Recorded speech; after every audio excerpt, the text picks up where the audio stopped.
Hello, my twisted friends. If you're new here, hi. My name is Shannon Page, and I'd like to welcome you to Tuesday's Twisted Tales. If you are interested and intrigued by true crime like I am, well, I'd suggest hitting that like and subscribe button to join me on Tuesdays for another Twisted Tale. Today's story was requested, and it's none other than the woman dubbed America's First Lady serial killer, Aileen Carol Wournos. So let's get started. Aileen Carol Wournos was born February 29, 1956, to her mother, Diane Wournos, who was just 14 years old when she married Aileen's father, 18-year-old Leo Pittman. She is the couple's second child. Her brother Keith is a year older and was born on March 14, 1955. After less than 2 years of marriage, and 2 months before Aileen was born, Diane filed for divorce. She gave birth to Aileen at the age of 16. Now, Wournos, she never met her father.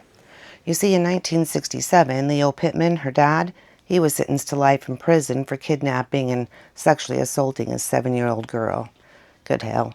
We're off to a real good start, y'all. Anyway, Pittman, he was diagnosed with schizophrenia, and he took his own life by hanging in prison on January 30th, 1969. Good riddance, I say to that. In January 1960, when Wournos was almost 4 years old, Diane, her mother, abandoned her, leaving her with Diane's parents, Lori and Britta Wournos, who legally adopted Keith and Arlene on March 18, 1960. Both of her grandparents were alcoholics, and things are not looking good, my friends. Now, Wournos said that her grandfather had sexually assaulted and beaten her when she was a child, and before beating her, he would force her to strip out of her clothes. By age 11, Wournos began engaging in sexual activity at school in exchange for cigarettes, drugs, and food. It was also rumored that she had engaged in sexual activity with her brother Keith. In 1970, at age 14, the young Wournos became pregnant after allegedly being raped by a friend of her grandfather's. Wournos' friends have allegedly claimed that the identity of the man who got her pregnant, he was an older local pedophile in his 60s. Now, Wournos gave birth to a boy at a home for unwed mothers on March 23, 1971, and her grandfather forced her to give the child up for adoption, which truthfully was probably for the best. A few months after her son was born, she dropped out of school, and around the same time, her grandmother died of liver failure.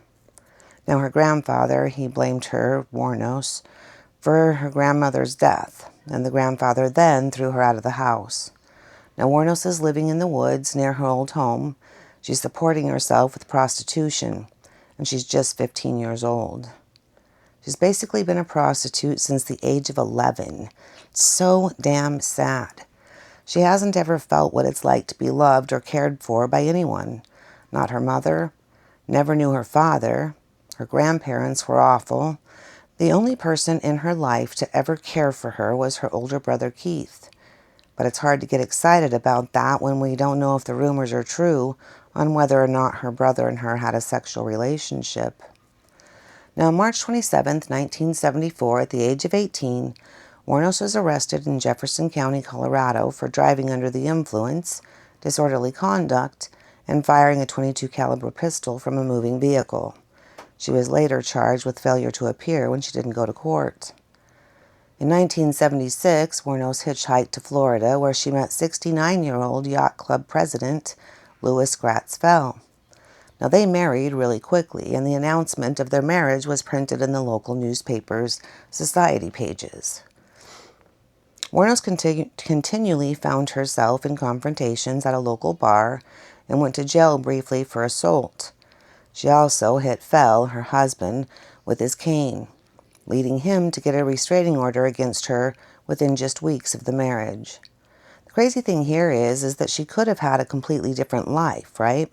A better life than she'd ever known if she had ever received any kind of love or support, even kindness, in her past. She didn't know how to handle any of those things, so she wasn't really good at marriage. Anyway, if she'd ever been shown love or kindness in her childhood, maybe she could have given the marriage a fair shake. Anyway, she'd returned to Michigan, and on July 14, 1976, she was arrested at Bernie's Club in Mansalina, Antrim County, and she was charged with assault and disturbing the peace. Now, apparently, she threw a cue ball at the bartender's head. She obviously could have killed him had she hit her mark. So here we're starting to see where her temper is showing pretty regularly now. On July 17th, her brother Keith died of throat cancer, and Wournos received a $10,000 life insurance settlement. Now, the only person that ever loved her was now gone, and I'm sure that affected her deeply, even if the rumors of incest were true. And to top it off, Wournos and Fell, her husband, well, they would annul their marriage on July 21st after only 9 weeks. In August of '76, Wournos was given a $105 fine for drunk driving. She used the money inherited from her brother to pay the fine and then spent the rest within 2 months buying all sorts of things, but mostly drugs and alcohol, although she would buy a car, and she wrecked it shortly after getting it. In 1978, at age 22, she attempted taking her own life by shooting herself in the stomach, although this has never really been proven, so who knows if it's true or not. I think if she truly wanted to end her life, she was more than capable of doing so. Anyway, between ages 14 and 22, it said that she attempted to take her life a total of 6 times. On May 20th, 1981, Wournos was arrested in Edgewater, Florida for an armed robbery of a convenience store. What did she get? Well, 2 packs of smokes and $35 from the till. Hardly worth the trouble if you ask me. As a result, she was sentenced to prison on May 4th, 1982, and released on June 30th of 1983. On May 1st of 1984, Wournos was arrested for attempting to pass forged checks at a bank in Key West. November 30th, 1985, she was named as a suspect in the theft of a revolver and ammunition in Pasco County. On January 4th, 1986, Wournos was arrested in Miami and charged with stealing a car, resisting arrest, obstruction of justice, and for providing identification bearing her aunt's name. So I guess she had like her aunt's ID or something anyways.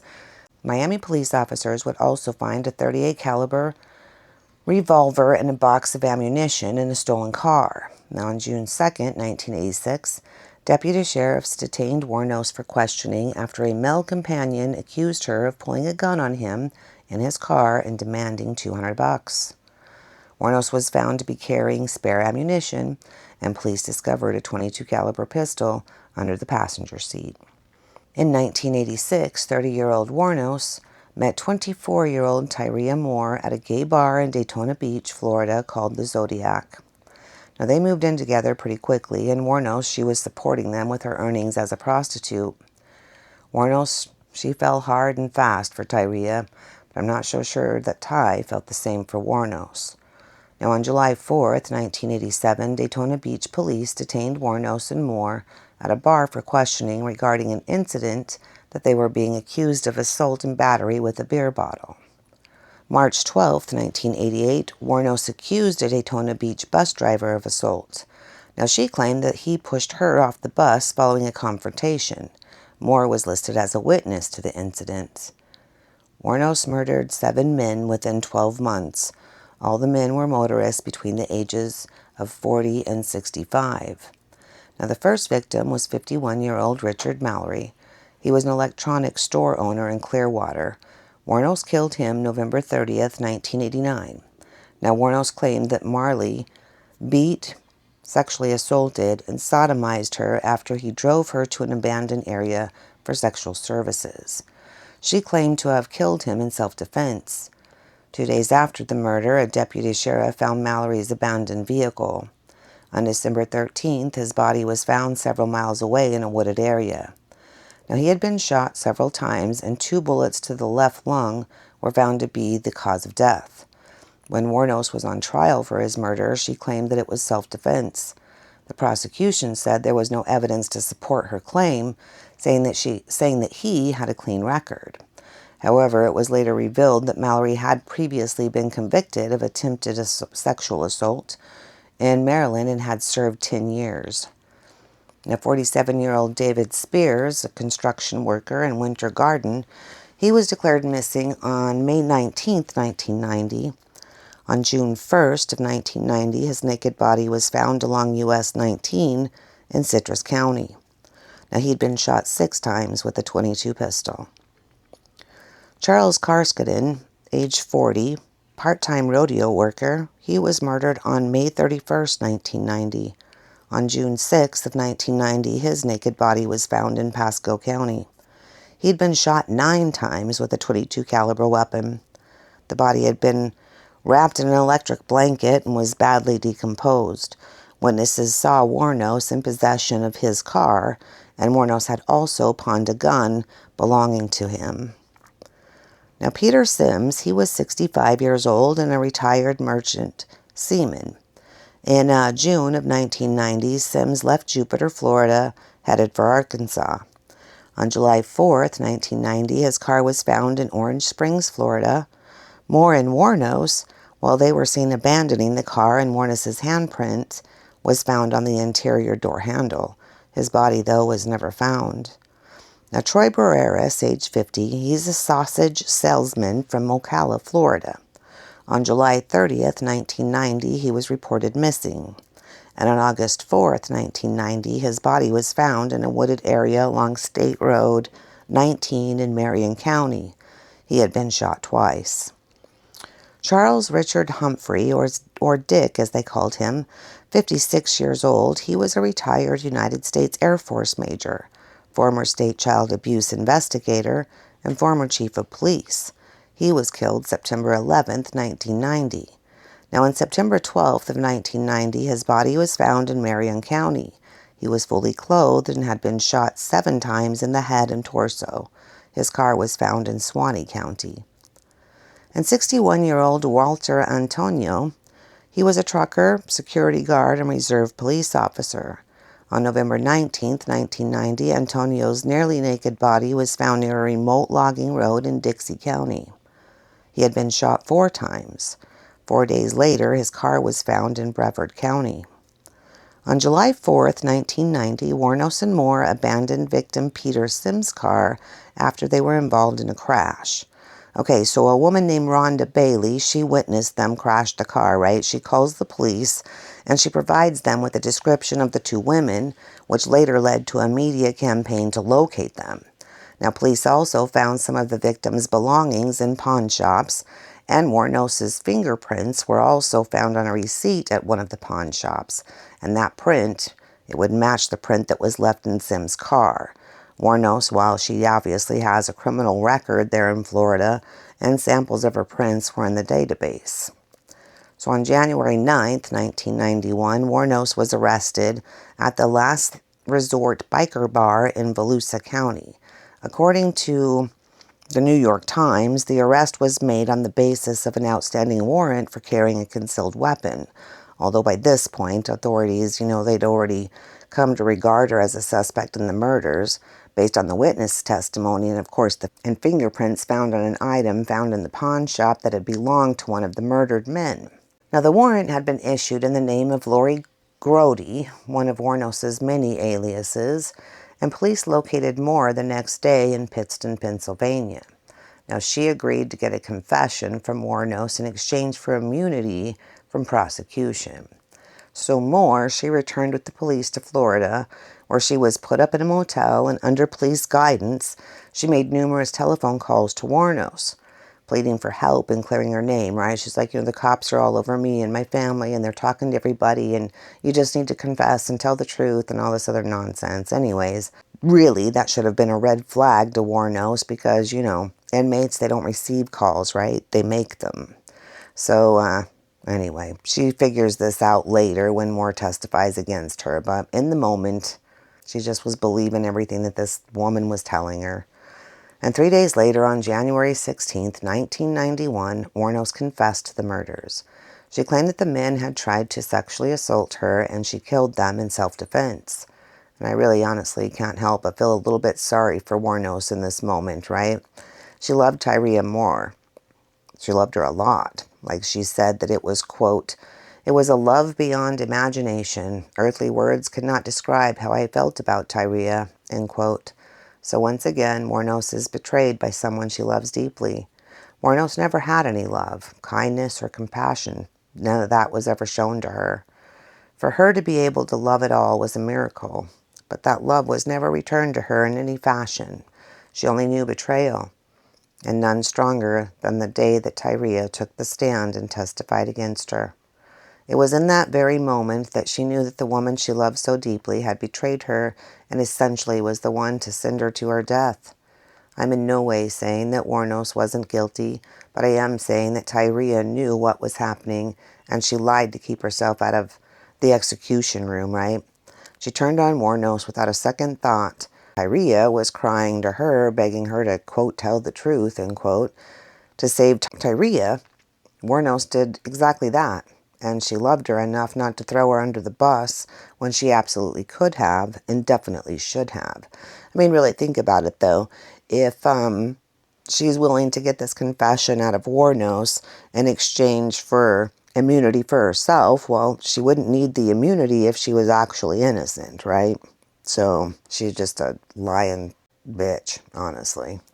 Anyway, so to me, it's not only sad, it's just a total injustice that Tyria she should have gone down too, and that didn't happen. Now, on January 14th, 1992, Wournos went to trial for the murder of Richard Mallory, and although previous convictions are normally inadmissible in criminal trials under Florida's Williams Rule, the prosecution was allowed to introduce evidence related to her other crimes to show a pattern of illegal activity. Now, on January 27, 1992, Wournos was convicted of Mallory's murder with, of course, the help from Moore's testimony. At her sentencing, psychiatrists for the defense testified that Wournos was mentally unstable and diagnosed her with borderline personality disorder and antisocial personality disorder. 4 days later, she was sentenced to death. This is always kind of something that's just made me go, what the hell? Okay, so they bring in all these doctors, they test her, they find that she has, these disorders, and that she's basically mentally unstable, yet they still went on to do everything that they did. Anyway, Wournos' defense made no efforts during the trial to introduce evidence that Mallory was previously convicted for the attempted sexual assault in Maryland and served a sentence at a maximum security correctional facility there. Now, records obtained from the correctional institution show that from 1958 to 1962, that Mallory was committed for treatment and observation resulting from a criminal charge of assault with intent to rape. So these records also reflect 8 years of overall treatment from this facility. In 1961, it was observed of Mr. Mallory that he possessed strong psychopathic trends. However, the judge refused to allow the records to be admitted in court as evidence and denied Wournos' request for a retrial. And I can't help but wonder why. I mean, this particular murder may have actually been a self-defense case. Not that it would have helped Wournos much, but it is my opinion that this evidence was very relevant to her case. On March 31st of 1992, Wournos pled no contest to the murder of Charles Humphreys, Troy Barreras, and David Spears, saying she wanted to, quote, get right with God, end quote. In her statement to the court, she said in part, quote, I wanted to confess to you that Richard Mallory did violently rape me, as I've told you, but the others did not. They only began to start to, end quote. On May 15, 1992, Wournos was given 3 more death sentences. In June 1992, Wournos pled guilty to the murder of Charles Carskadon. In November of 92, she received her 5th death sentence. In February of 93, Wournos pled guilty to the murder of Walter Antonio and was sentenced to death again. No charges were brought against her for the murder of Peter Sims, as his body was never found. In all, Wournos received 6 death sentences. Wournos told several inconsistent stories about the killings. She claimed initially that all 7 men had either raped or attempted to rape her while she was working as a prostitute, but later recanted the claim of self-defense, citing robbery and a desire to leave no witnesses as the reason for the murders. Now, during an interview with Nick Broomfield, when Wournos thought that the cameras were off, she told him that it was, in fact, self-defense, but she could not stand being on death row, where at this time she'd been there for about 10 years, and she was ready to die. Now, Wournos was incarcerated at the Florida Department of Corrections Broward Correctional Institution, or BCI, death row for women. She was then transferred to the Florida State Prison for execution. Her appeal to the U.S. Supreme Court was denied in 1996. In a 2001 petition to the Florida Supreme Court, she stated her intention to dismiss her legal counsel and terminate all pending appeals, saying, quote, "I killed those men, robbed them as cold as ice, and I'd do it again, too. There's no chance in keeping me alive or anything because I'd kill again. I have hate crawling through my system. I am so sick of hearing this 'she's crazy' stuff.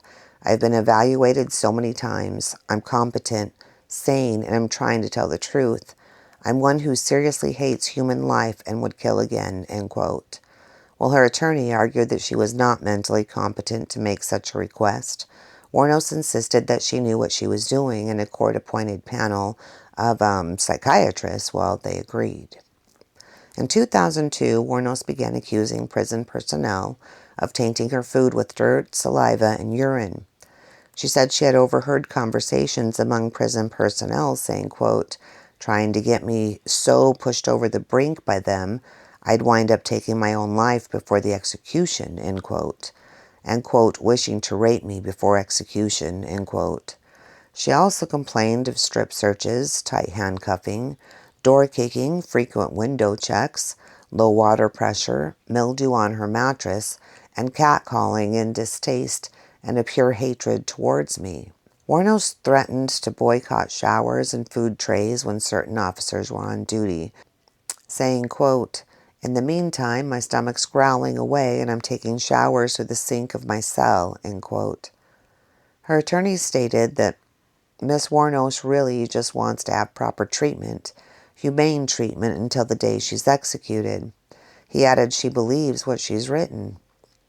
Now, in the weeks before her execution, Wournos gave a series of interviews to Nick Broomfield and talked about, quote, "being taken away to meet God and Jesus and the angels and whatever is beyond the beyond," end quote.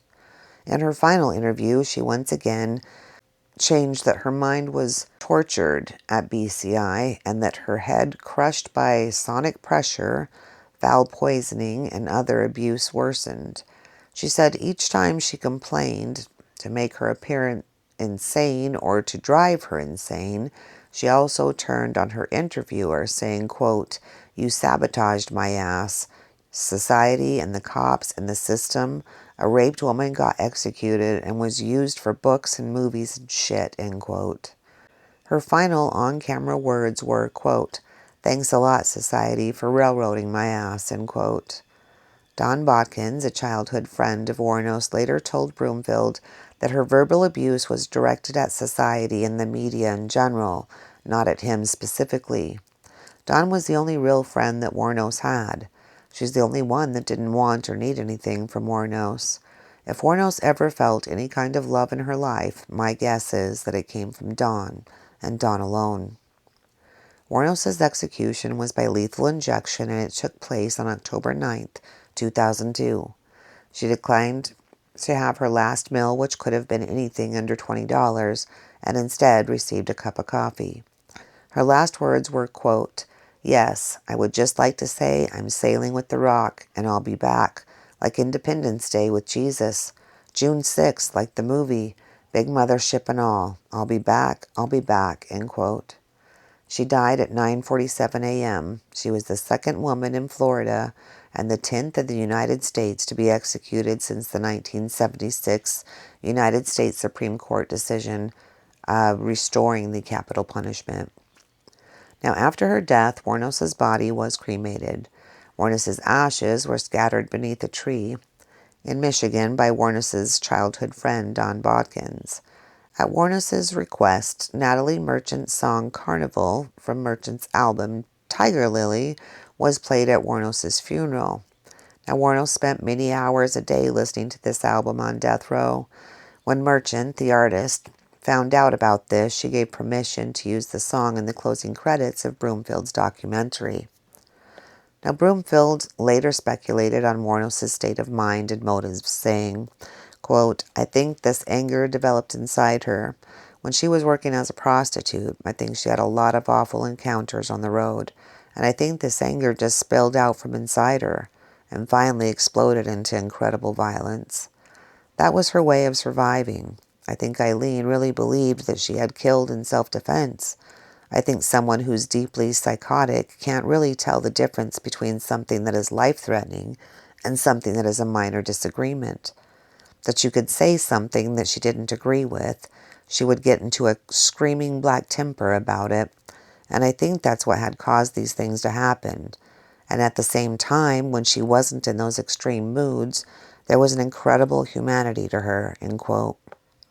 Now, according to some specialists, Wournos' crimes have been related to her psychopathic personality and her traumatic past. Assessed using the psychopathy checklist, Wournos scored 32 out of 40 with a cutoff score of 30 for determining psychopathy. Wournos was also known to meet the relevant criteria for determining borderline personality disorder as well as antisocial personality disorder. Yet even with these scores clearly detailing her mental health as anything but normal or stable, she was put to death, when in reality she probably would have benefited from some type of treatment. Now, according to Bryce Arago, Wournos' childhood sex abuse and career in sex work irrevocably damaged her. You don't say. I mean, this guy sounds like a real damn genius. Of course that messed her up, like, duh. Well, anyways, he goes on to say that it could be seen that traumatic experiences throughout most of her young life could play a part in Wournos' psychological state, including her biological mother's departure, as well as her grandmother ignoring the abuse she endured from her grandfather, thus leading to the lack of development of a mother-daughter bond for Wournos as a young girl. The damage was then made worse because both Wournos and her brother believed that their grandparents were their biological parents, but at the age of 11, they learned that this was not the case. I mean, this guy, what the hell? Anyways, here's what I say about the whole thing. Her life was fucking tragic from the very first breath that she took, and quite frankly, I think it's sad. Now, Wournos, she was also known to have early behavioral problems, such as having an explosive temper, which limited her ability to make friends, as well as making it increasingly difficult for her to maintain relationships. Her traumatic upbringing, including her physical and sexual abuse, have been partially linked to the development of a borderline personality disorder. Such severe trauma can also disrupt the structuralization of the mind at various developmental points and result in primitive, dissociative, and splitting defense to ward off the intensity of emotional and sexual stimulation that cannot be integrated as a child. Now, I don't often speak about nature versus nurture, but when I think of Aileen Wournos, I can't help but question it. I'm no doctor or psychiatrist, and I won't pretend that I know anything on the matter. But in my opinion, had Wournos been raised by a family that wanted children, a couple that loved her instead of, what she got, none of this shit would have happened. I mean, damn, her mother gave her away when she was very young. Her grandparents weren't at all fit to raise kids. If all you have is abuse, verbal abuse, mental abuse, sexual abuse, all of that coming from the very people that are supposed to protect you from all that and nurture and love you, well, you're likely going to grow up pretty messed up. She may have stood a chance had her mother put her up for adoption rather than to give her to her parents. I just don't think that she stood a snowball's chance in hell, really. But I do want to go back for a minute and talk about another woman that messed Wournos up while she was on death row. Now, in 1991, Wournos, she was legally adopted by 44-year-old Arlen Perel. Now, Wournos had no previous contact or relation with this woman. Okay, they're complete strangers. This lady, she saw Wournos' story and photo in the paper, and she adopted her, legally. Now, this woman, like all the other people in Wournos' life, just wanted something from her.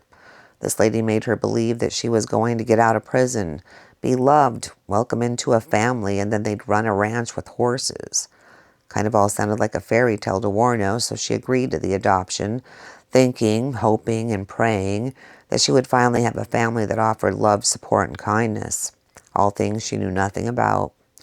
But more than that, she wanted someone to properly take care of her remains. She didn't want to be left on the prison grounds in death. She wanted her ashes to be brought home. She wanted to be free in death.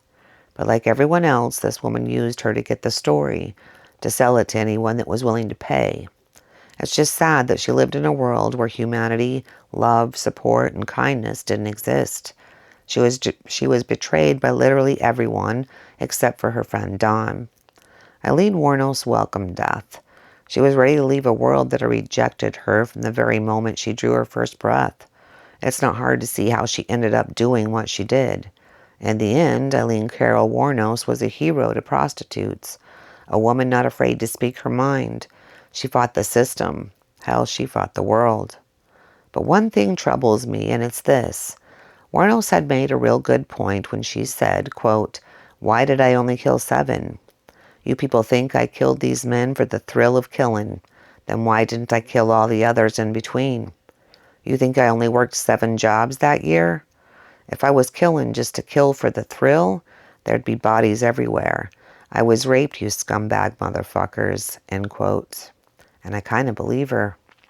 In the Mallory case, it was proven that he in fact did do time for sexual assault, yet it wasn't allowed in court.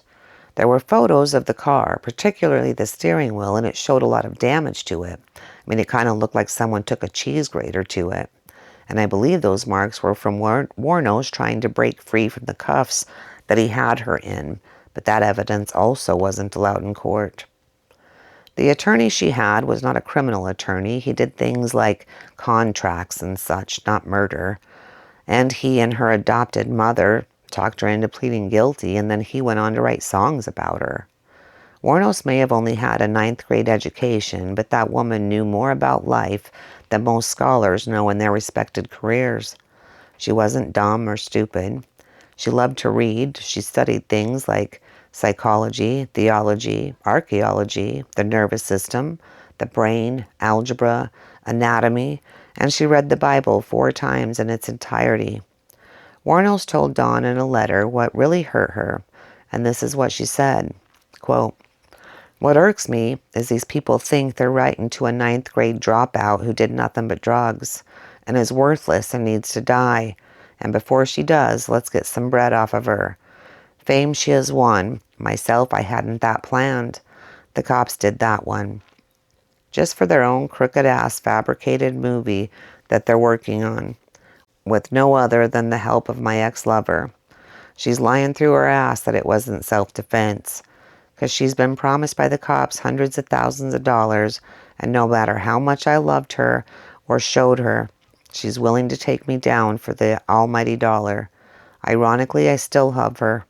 That's because of all the memories of all the good times we shared together," end quote. She was a woman that was betrayed by everyone, and yet she still had the capacity to love. After her execution, her ashes were given to her longtime best friend, Dawn.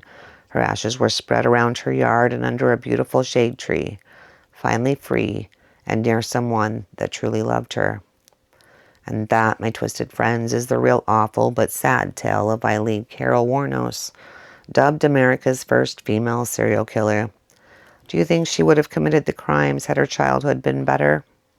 I personally feel that she wouldn't have gone on to kill if she had been brought up in a loving home. Nature versus nurture? Which is it for you? I'm still undecided, but I do kind of lean, I don't know which way I'll lean on that one. I go back and forth. It's terrible.